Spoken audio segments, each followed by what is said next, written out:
This is KGW News at Sunrise. Couldn't get a lot of work done. Got very, very behind. This morning, we're hearing from parents, getting their take on what wound up being a nearly 4-week-long teacher strike. Kids were finally back in the classroom yesterday. Today, the teachers union and the school board will vote on the tentative deal with Portland Public Schools. And law enforcement in Washington County is sounding the alarm about a staffing shortage at the county jail. How they say it's impacting public safety and how you can apply if you qualify. Also this morning, it's a new edition in one of our favorite segments here on the Sunrise Show. We call it What's in a Name. So usually this segment has to do with the names of local towns or streets or landmarks. Today it's about hardware. The local connection between Oregon and the Phillips head screw coming up here at 5:15. One of the most popular things ever, really. The Phillips screw? It is, yes. It has a local connection. You ever see this one? Ron's got one right back here. Yeah, see? Oh. If you screw it tight enough, he comes up with a beaubeautiful forecast. Right. You know Otherwise, my what? You just ears screwed fall it too. apart. Yeah. So beautiful forecast coming. You, Drew. Yes. Yeah. There could be a screw back there. All right, we have another fairly illuminated night or morning going on with the moon out there. 34 degrees is the number out at the airport. We've been down to that 34 is a bounce up of 5 degrees in the past hour because of east winds blowing out of the gorge. There's Choctaw at 42, so it's the same deal. If you're above freezing and not frosty, it's because you have some wind. If you're calm, you're like this. 23 down in Hillsboro this morning. Our friends down in Salem, good morning, 26. That's the coldest spot so far. Corvallis down to 22, pretty much the same range we've been seeing. Here we go, more dry weather, more sunshine, 46 at noon. We get up to about 49 around 1:30 or 2, and then back down to 45 later this afternoon. Still looks like rain comes in during the day on Thursday. More on that coming up. Here's Chris. Good looking forecast, right? All right, let's get you out the door. Live look at the Sylvan Hill, Highway 26 rolling right along again. Just a few cars heading east and westbound, so plenty of elbow room out there. Same story on the east side.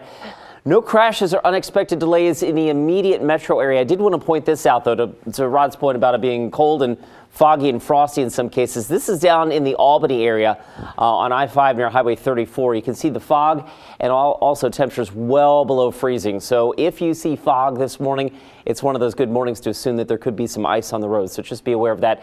No major issues out there just yet. Christine? Good to keep in mind. Thank you, Chris. Today, the teachers union and school board are set to vote to approve a new contract between Portland Public Schools and the union. That tentative agreement brought some 43,000 students back to school this week for the first time since October. But as Kyle Laboshi reports, there are still some questions about what comes next. Students in Oregon's largest district, Portland Public, returned to school Monday after missing 11 days of classes. The district and its teachers union reached a tentative agreement on Sunday, ending a historic strike that's kept schools closed since November 1st. It's the first time in district history Portland teachers have walked off the job. The nearly 1-month strike put pressure on many educators and families who now have to make up lost time. Couldn't get a lot of work done. Got very, very behind, but it took a long time for the teacher just to get the class to a place where they could start learning, and now I feel like they'll be starting over again. The tentative deal provides Portland teachers 13.8% cost of living raises over the next 3 years. The district had initially proposed an 11% pay hike, while the union wanted 23% raises. Additionally, the proposed contract gives teachers more planning time, increased mental health staff, and improved building conditions.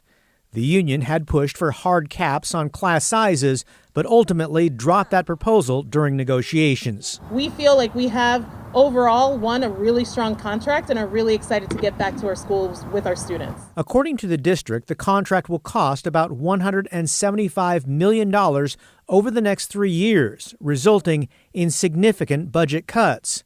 In a message to parents, the district superintendent wrote, "This process has brought sharp attention to the state's underfunding of quality education." Kyle Laboshi, KGW News.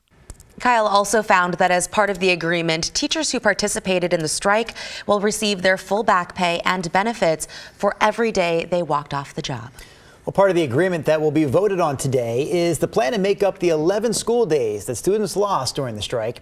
Right now, the deal calls for 5 of those days to be made up by eliminating the first week of winter break next month. So the week of December 18th through the 22nd will now be a full week of school for Portland kids. We heard from some parents yesterday about their kids finally getting back into the classroom. Reaction was mixed, from sighs of relief to lingering concerns about the time that was lost. Super happy to be back, but she's a bit concerned about the amount of work that's about to come because they've now fallen so far behind. The other 6 days, by the way, will be made up throughout the rest of the school year, including 3 days tacked on to the end of the year in June.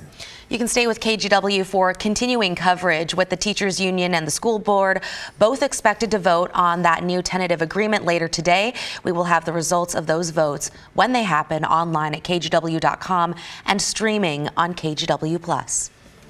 Portland Fire and Rescue was busy last night tackling 3 separate fires, all within the span of 30 minutes.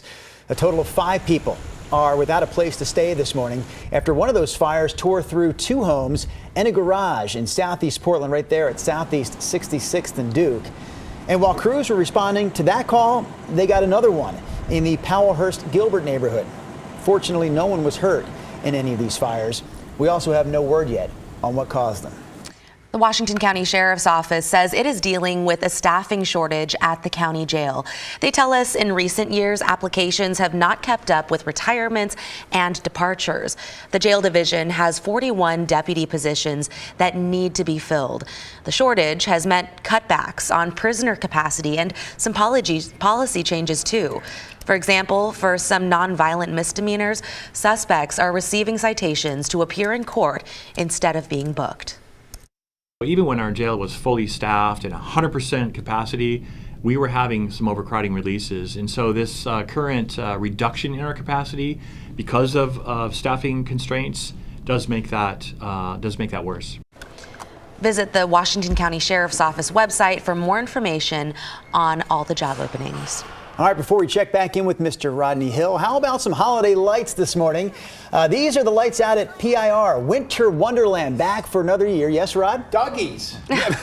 Very good, Rod. Observational. You're like a little kid. Doggies! The reason you're seeing all those dogs, Rod, is because last night was Lights and Leashes night at PIR. So it was the first of 3 nights where no cars are allowed, no motorized vehicles. It's all about walking the track with your dog.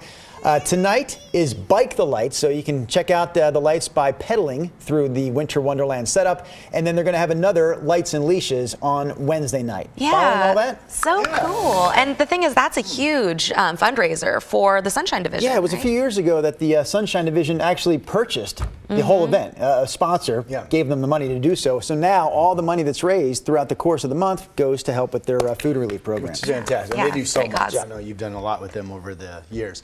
Kind of weird, but I didn't notice the moon coming in. Chris didn't either. Chris tells me he's outside verifying the moon is there right now. Wait, you guys always look for the moon? Well, I don't know. It's just kind of weird. I didn't see it. So we think it's up there.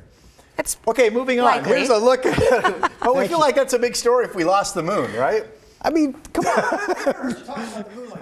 Well, it's just weird that we didn't see it. We assume it's up there and it's really bright. Yesterday it was full. Here's a look at well, not as big of a story as the moon, but a big one. This is how much rain starts to fall Thursday and continues to fall through Sunday. So that big deluge of rain coming in. Now, the system Thursday is not very strong, but the Friday night one is, the Saturday night and the Sunday one is. So over 4 at the coast and over 3 in the valley look to be reasonable numbers. Snow levels, at least to begin with, through Saturday morning will be 3,000 feet. So getting into the weekend, there'll be some snow over the Cascade Passes. And then real quick, day after day after day after day we have now had, with high pressure up top and outside of winds coming out of the gorge, winds have been light, and that is now leading to some stagnant air conditions. So the yellow and the gray colors on this map are varying degrees of air quality alerts and air stagnation advisories. A reminder, the green dots from DEQ, Department of Environmental Quality, are good air quality reports. The yellow are moderate. Albany, where it's foggy and 22 degrees, and they had a fire down there as well. Unhealthy for sensitive groups, partly because of that smoke, I'm assuming. And then we have unhealthy quality in Deschutes County, where we see the red dots. So that's something we're watching this morning. Here's the fog map. We've had clouds and some fog the last couple of starts up around Kelso, Longview. That's showing up again. And there's that fog pocket from Eugene southward down into Eugene. Now, all of that here on the west side of our state has been clearing out the last few days. We assume that will clear out again today. Otherwise, it's mainly clear except for clouds in Hood River, east to the Dalles, out into Pendleton. Here are the temperatures. Most of the state really cold, 26 in Salem, 7 in Bend, and 7 in Burns. And real quick, let me get you your forecast numbers. Albany 44 with clearing expected, otherwise sunny, and 48 in Salem. Light winds there. The east winds 15 to 30 coming out of the gorge. Upper 40s southwest Washington. 49 in Portland today. The rain on Thursday, and then the rain and the rain and the rain and the rain and the rain. We call that a walk-off. Okay, there you go.